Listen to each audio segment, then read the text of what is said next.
Bismillahirrahmanirrahim.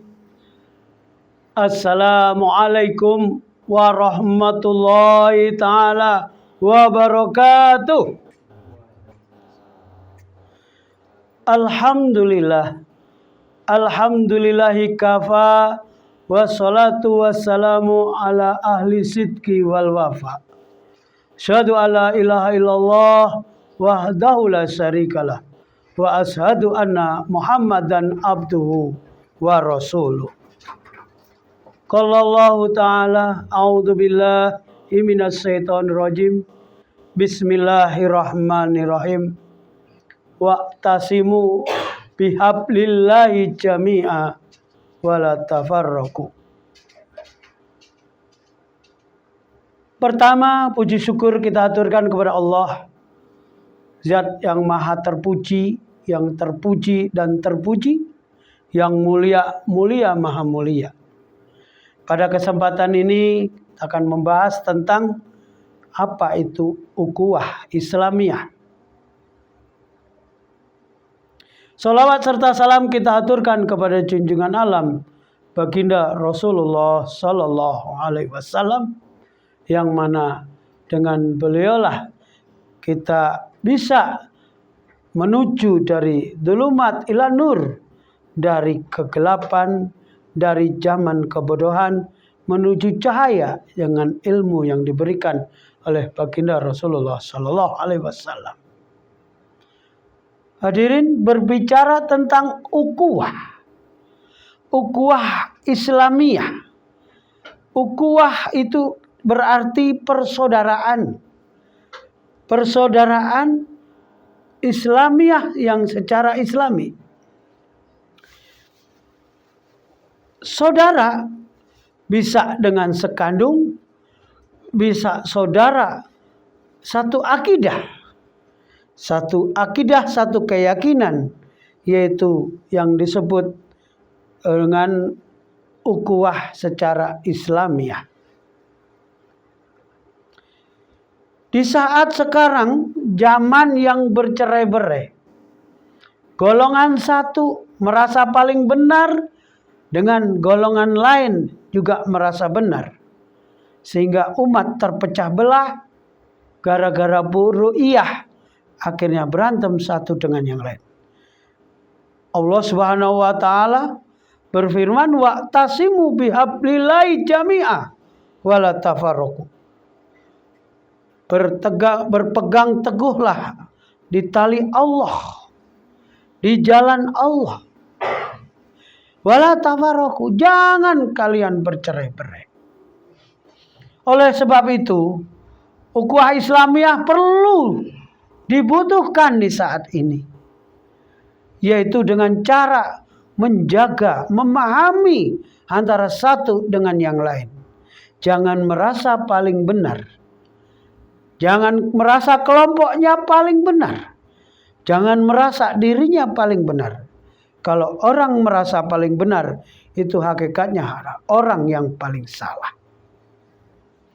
Oleh sebab itu, untuk menjaga ukhuwah Islamiyah, Rasulullah Sallallahu Alaihi Wasallam bersabda, "Hamsun min haqqil muslimin ala muslimin." Ada 5 hak seorang muslim terhadap muslim yang lain. Kalau kita jalankan, insya Allah akan terjalin yang namanya ukhuwah Islamiyah. Yang pertama, raddut tahiyati, menjawab salam. Disinilah kemuliaan. Hukumnya sunnah, tapi yang bisa mengalahkan wajib. Mengucapkan salam hukumnya sunnah, menjawab salam hukumnya wajib, tapi sunnah tingkatannya melebihi daripada hukum wajib. Salam kepada orang yang dikenal maupun yang tidak dikenal. Ketika kita lewat kepada orang yang nggak dikenal dan nggak dikenal, kita harus ucapkan salam. Akanlah terjalin. Kalau keseringan, akhirnya orang itu sering ucapin salam, Akhirnya terbentuklah ukhuwah Islamiyah. Yang kedua, wa ijabatu da'wat, memenuhi undangan. Maka undangan perlu wajib didatangi kalau tidak terhalang dengan sesuatu.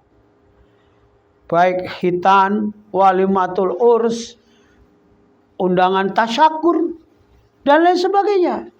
Kecuali momen-momen yang nggak harus diundang boleh datang. Contohnya ada pengajian, ada ngurusin jenazah, ya kan? Kata orang Bekasi, ilok takziah kudu diundang, ilok nganterin orang kudu diundang, ya kan? Kagak acik bahasanya begitu. Nah gitu. Yang berikutnya, menyaksikan jenazah. Jenazah kita harus urus. Maka sebagai ukhuwah Islamiyah, kita harus mengurus jenazah sekitar kita. Karena mengurus jenazah hukumnya adalah fardu kifayah. Akan gugur ketika sebagian kelompok sudah melaksanakan. Tapi kalau kita menyaksikan jenazah, hadir dalam takziah dari awal sampai akhir, akhirnya terjalinlah ukhuwah Islamiyah. Jangan merasa eksklusif. Kalau bukan golongannya tidak. Kalau bukan golongannya dia tidak mau menghadiri jenazah. Atau dia merasa alirannya paling benar. Jangan. Kita kembangkan ukhuwah Islamiyah. Yang berikutnya yaitu wa iyadatul marid, menjenguk orang sakit. Jadi orang sakit itu kita jenguk, ternyata subhanallah lebih daripada obat. Makanya beberapa waktu yang lalu orang sedih, gampang meninggal. Kenapa? Ketika kena COVID nggak boleh dijenguk, stres akhirnya. Kalau nggak salah, kita jujur kalau kita mengalami sakit, ketika orang datang ke kita, senang bagaikan obat. Kita kasih nasihat, kita berikan kesabaran. Ya kan? Ayo sabar dengan penyakit ini. Insya Allah, kalau kita sabar, diangkat penyakitnya oleh Allah. Akan diangkat derajatnya oleh Allah. Jangan sampai kita nengok orang sakit, cuman diem, nggak doain. Yang penting satu, wasiatkan kesabaran. Karena ketika sakit diberikan kesabaran, itu hal yang terbesar anugerah dari Allah Subhanahu wa Ta'ala. Yang kelima atau yang terakhir, menjawab dengan hamdalah kepada orang yang bangkis ketika dia mengucapkan alhamdulillah. Kita jawab dengan yarhamukallah. Jadi bangkis itu adalah nikmat dari Allah Subhanahu wa Ta'ala. Ketika orang bisa mengucapkan karena bangkis dengan alhamdulillah, maka kita sebagai saudara muslim punya kewajiban untuk menjawab dengan yarhamukallah. Di dalam kitab Akhlaqul Banin diterangkan bahwasanya Rasulullah Shallallahu Alaihi Wasallam mencintai bangkis dan membenci menguap. Gimana ya Rasulullah? Kenapa? Karena orang yang bangkis menunjukkan kegesitan, sedangkan orang yang menguap menunjukkan kemalasan. Itulah yang dapat saya sampaikan, bahwasanya kesimpulannya ukhuwah Islamiyah harus kita jaga, ya kan? Wa'tasimu bihablillahi jami'ah wala tafarraqu.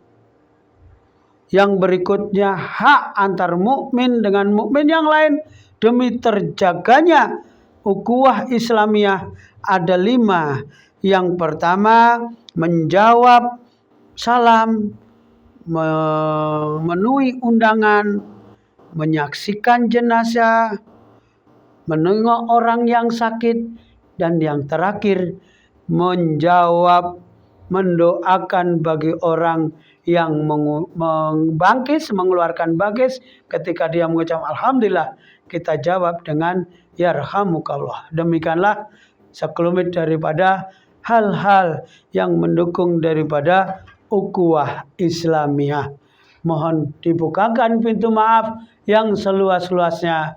Kalau ada perkataan yang enggak benar, tutur kata yang enggak tertata, yang salah datangnya dari saya pribadi, yang benar datangnya dari Allah Subhanahu wa taala. Wa'afu minkum. Assalamualaikum warahmatullahi wabarakatuh.